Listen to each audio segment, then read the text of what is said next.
Prophétie de Sœur Rosa Colomba Asdente. Sœur Rosa Colomba Asdente est née en 1781 et elle est morte le 7 juin 1847 en Italie. D'une famille noble du Piémont, elle passa toute sa vie comme religieuse dominicaine au monastère de Sainte Catherine de Sienne de Tagia, où elle avait pris le voile à 13 ans. Elle était réputée douce, simple et charitable. Elle passa toute sa vie dans son couvent, dans le diocèse de Ventimille. Sa vue prophétique lui semblait habituelle, si bien qu'elle savait la dissimuler. Sœur Asdente a prédit une foule de choses touchant la Révolution française, comme la chute de Louis-Philippe, sa fuite hors de France et sa mort en Angleterre.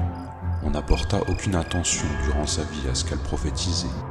Elle s'amusait joyeusement à dire « Pauvre Louis-Philippe, tu t'enfuiras un jour hors de France et tu iras mourir en exilé en Angleterre. » Ce n'est que lorsque les événements donnèrent raison à Sœur Colomba Asdente que les sœurs commencèrent à noter soigneusement toutes ces révélations.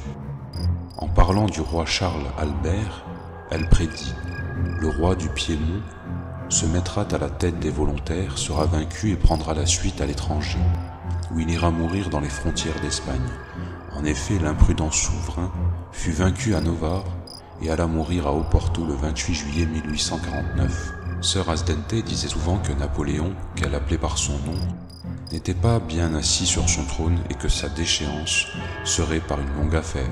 Les extraits de ces révélations proviennent des correspondances entre Sœur Asdente et son oncle, l'abbé Vivaldi, chanoine de Ventimille, puis missionnaire apostolique chez les Indiens du Minnesota. Prophétie que de grands bouleversements auront lieu, au point que l'on verra peuple contre peuple marcher à s'exterminer l'un l'autre, sous le tonnerre sinistre des tambours et des armes meurtrières.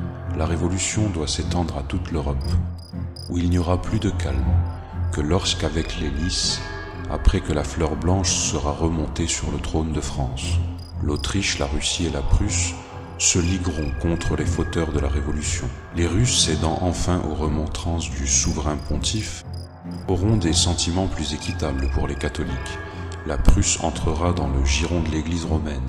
Les Turcs eux-mêmes se convertiront plus tard. Sœur Asdente avait vu les armées russes et prussiennes envahir l'Italie et les premiers pousser le sacrilège jusqu'à loger leurs chevaux dans la nouvelle église du couvent, si bien qu'elle ne voulait pas donner sa voix pour la construction de cette église. Et alors que la construction avançait, elle disait « Jamais je n'entendrai la messe dans cette église où les Russes fourrageront et habiteront leurs chevaux. » Et la mort de Sœur Asdente arriva comme elle l'avait prédit 6 mois avant la consécration de cette église. Elle disait souvent à ses sœurs que si elle voyait les iniquités et les justes malheurs de sa patrie en particulier, elle ne pourrait retenir leurs larmes. L'Italie sera le théâtre de graves événements. Une guerre sanglante contre la religion y fera un grand nombre de martyrs. La fureur populaire aura pour un temps le dessus. Sœur Asdente annonça qu'une grande persécution éclatera contre l'Église et que ce sera l'œuvre des propres enfants de celle-ci. L'un de ces grands ennemis, que la sœur appelle le précurseur de l'Antéchrist, osera se donner le nom de Rédempteur. Avec le précurseur de l'Antéchrist marcheront de nombreux sectaires appuyant du poignard de la prédication de leurs nouveaux principes contre l'Église. Leur astuce sera si déliée qu'ils gagneront même à leur parti des gens bien pensants. L'épiscopat tiendra ferme. Quelques-uns de ses membres feront à peine défaut à la foi, mais presque tous auront à souffrir pour leur courage et leur fidélité à la Sainte Église. Beaucoup de protestants viendront en retour consoler les enfants de Dieu par leur conversion au catholicisme. L'Angleterre elle-même donnera un grand spectacle. Une démocratie farouche arrivera quelque temps au pouvoir. Elle se laissera tenter par les biens des ordres religieux et des catholiques fervents. Des nobles seront jetés dans les cachots. On commencera comme d'habitude par les jésuites. Ceux-ci seront à nouveau rétablis dans leurs maisons, mais après une dernière persécution qui semble regarder des temples reculés, ils seront définitivement anéantis.